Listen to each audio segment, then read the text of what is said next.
Well, hello. Hello.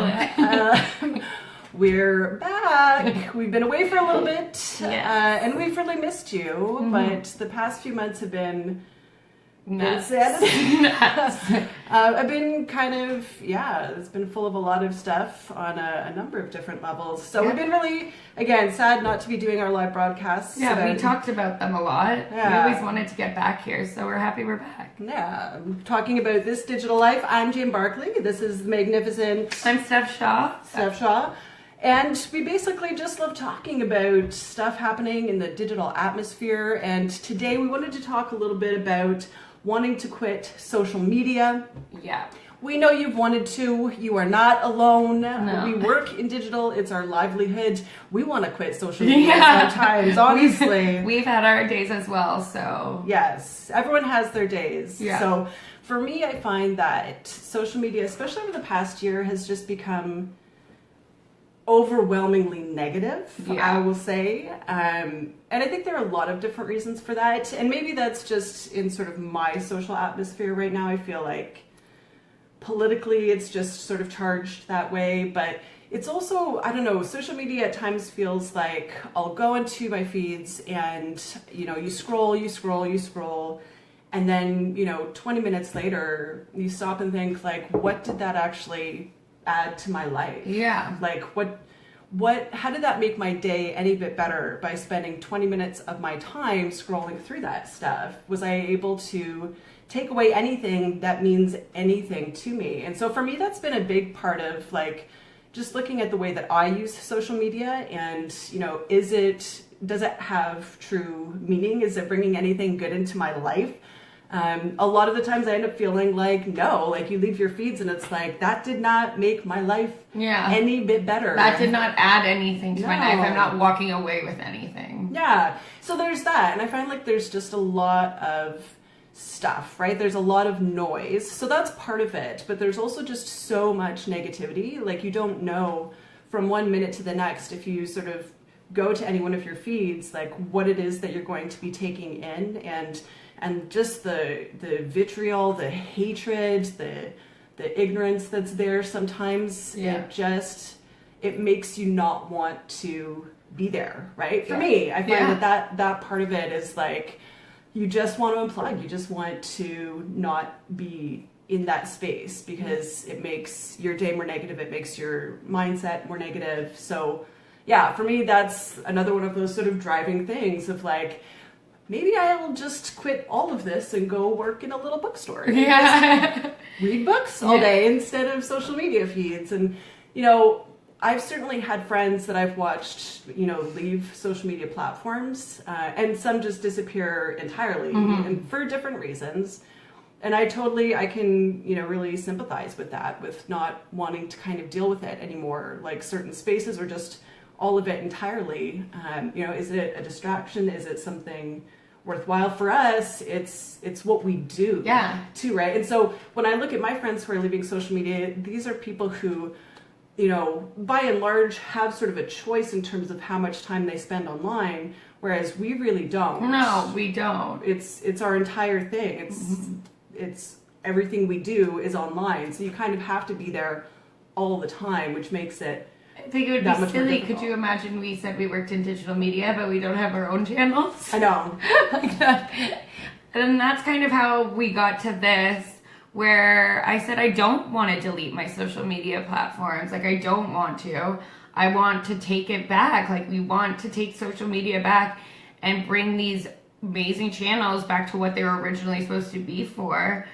But so to me, that's been part of the real challenge though, is what is it for, right? And we talked a little bit about this because I find that like for myself, when I feel the obligation or like almost a responsibility to post because I have these various networks and what we do is social. And so like I have to kind of not necessarily just lead by example, but also be, if my job is social, then I should be social. Yeah. You know what I mean? Right? 100%. So I find that, I feel like the need to post, but then I'll go to do it and it's just like, what does this what does it mean? Like, what Yeah. am I contributing to the world when I post something? Like, again, over especially the past year, I've struggled with that more and more, and thinking like, how am I contributing and what am I putting out into this space that means anything anymore? Because I have the ability to impact somebody else's life, and someone else is on the other end going through their feeds, and like, if they see something from me, how is that making their life any bit more meaningful, right? So Yeah.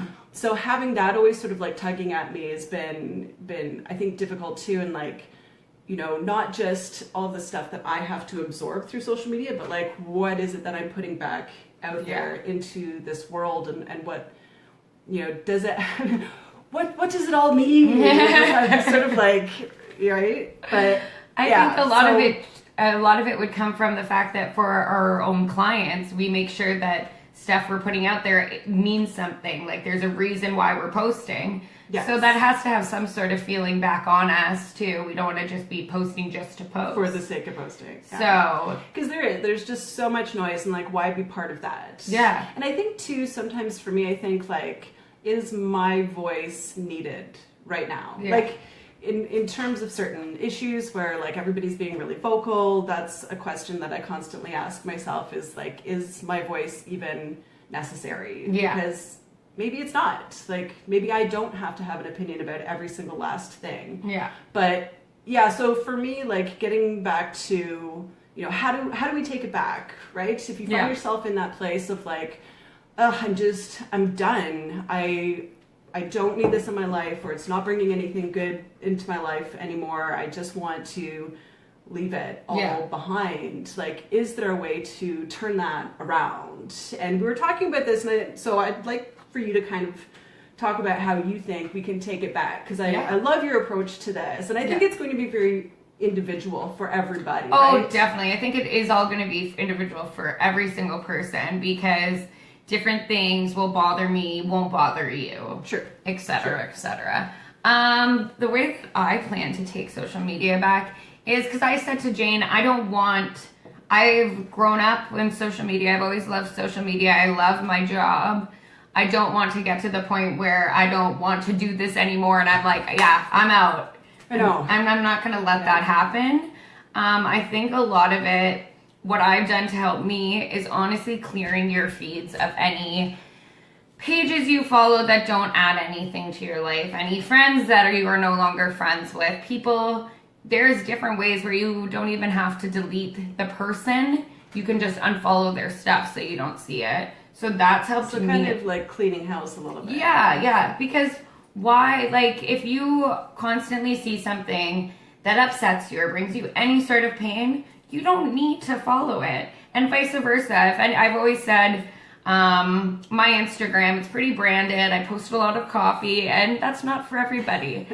It's one button to unfollow someone. So just as like, if someone doesn't want to see my stuff, unfollow. And I think it should just be like that. If it's not adding anything to your life, then don't constantly look at it every day, because there are some people I used to follow where our views are just very different, and they're very vocal about their views, and I'm not as vocal.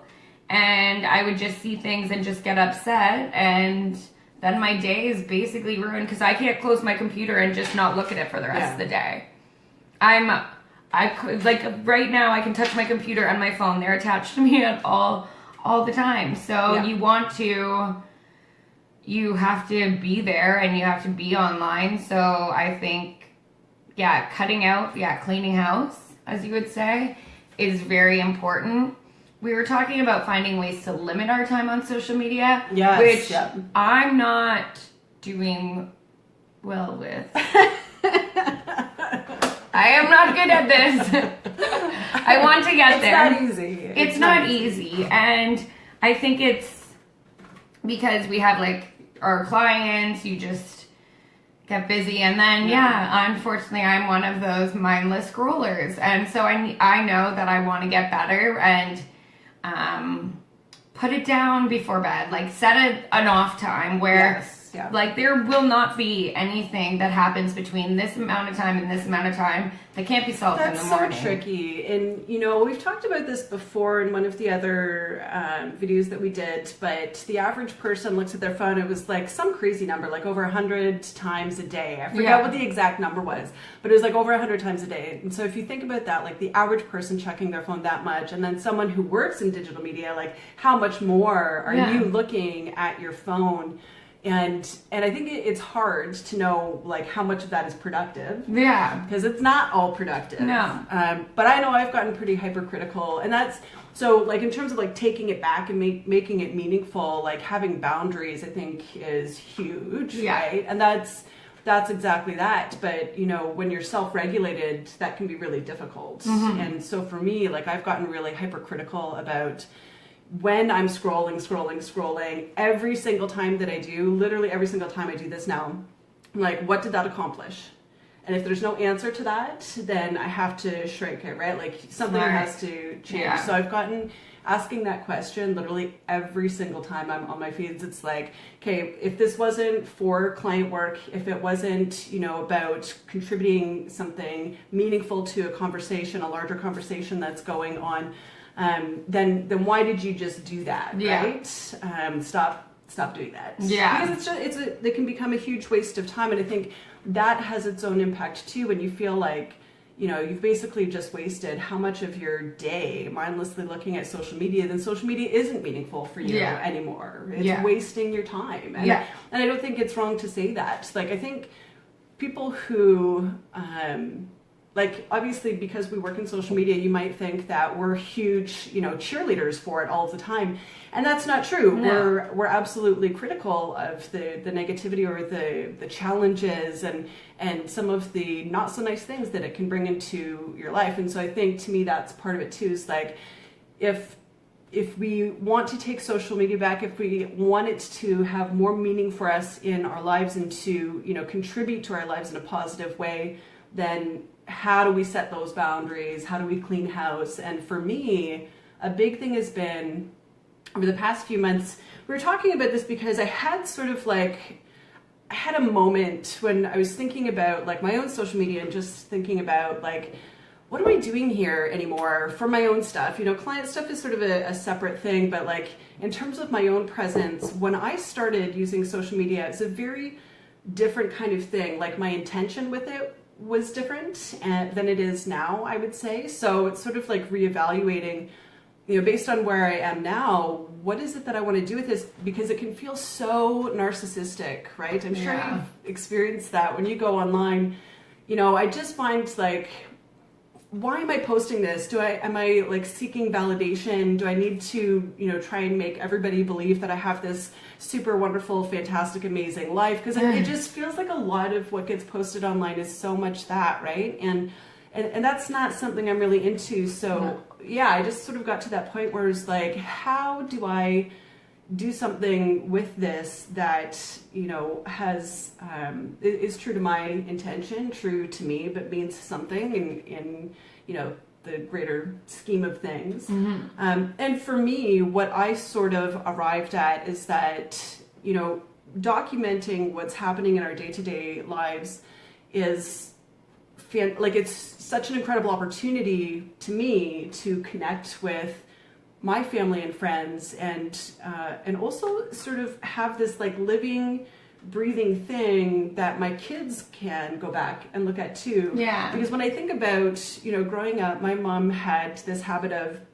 writing down, you know, funny little things that we would say. And I can look back at that now, and it's like, you know, the photo albums that you can go back and look at your childhood and see these family moments, see the family Christmases or whatever it was. Like, to me, social media has become that for my generation and following generations. And we're talking a little bit about this beforehand, but it's very, like, different generations handle social media in such different ways, because even just the age difference between you and I, like, I remember when computers came into classrooms, right? And like, for you, they just would always they have were been there. yeah, they were. But I actually remember that transition from like not having access to computers to having access to computers in classrooms. But we didn't have social media growing up, right? No. So So the way that I approach it and my experience of it as an environment is sort of a different thing. Yeah. And the things that I think I'm seeing in my feeds are going to be different than the stuff, not wildly different, Yeah. but I think that our feeds would look very different. Yeah, definitely. Definitely. And I was saying to Jane, I was also, the reason why I love social media so much is I grew up basically with it. I was at a good age. I wasn't super young. I think MySpace came out around when I was in grade 9 or 10. And so I was on social media before people even used social media as a bad thing. There was no bullying on social media back then. Which has become a little much more crazy. prominent. Well, yeah, you hear about it in the schools and stuff, and I feel like people are making social media into such an ugly thing.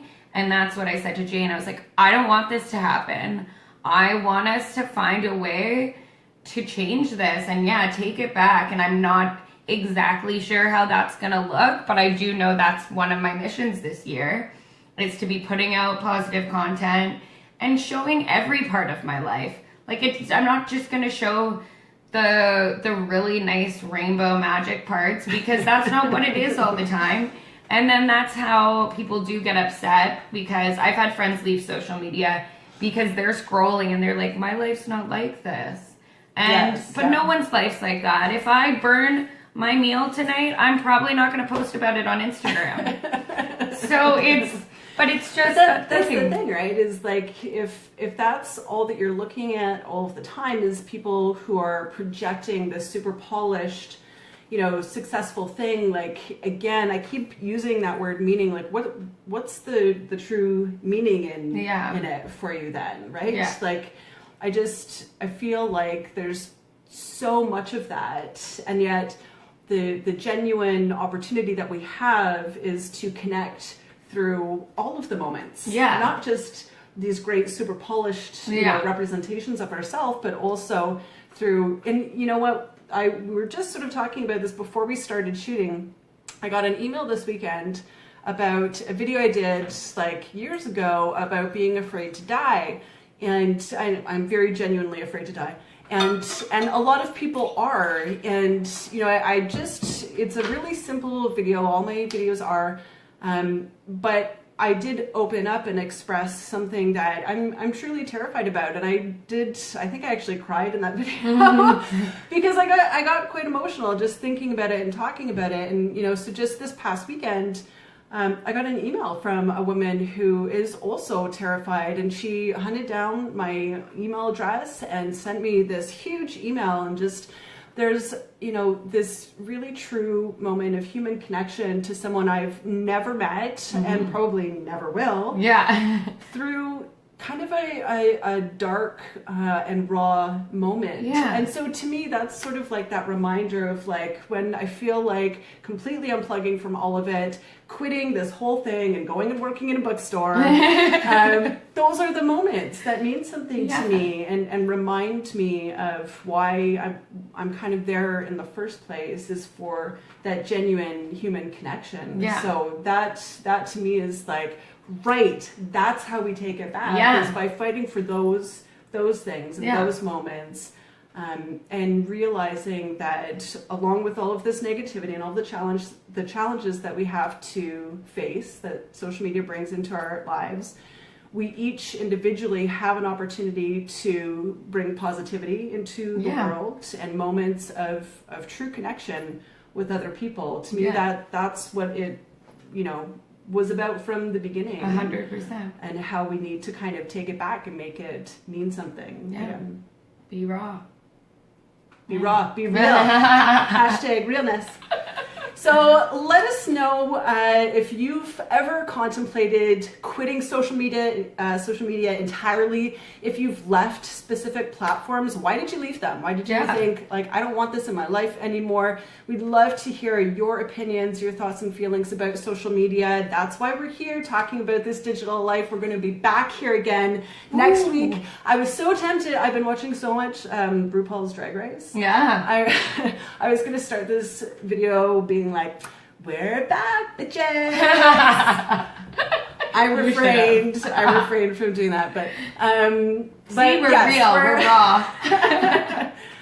But we're super happy to be back and doing this again. We've really missed it. We've been talking about it a lot. We're constantly talking about issues in the digital media space. So we'd love to hear from you what some of your issues may be with social media. And come back and join us next week. We're going to be here again Monday at noon talking about this digital life. If there's a topic you want us to talk about, put that in the comments too. Yeah. And we'll be back with you next week.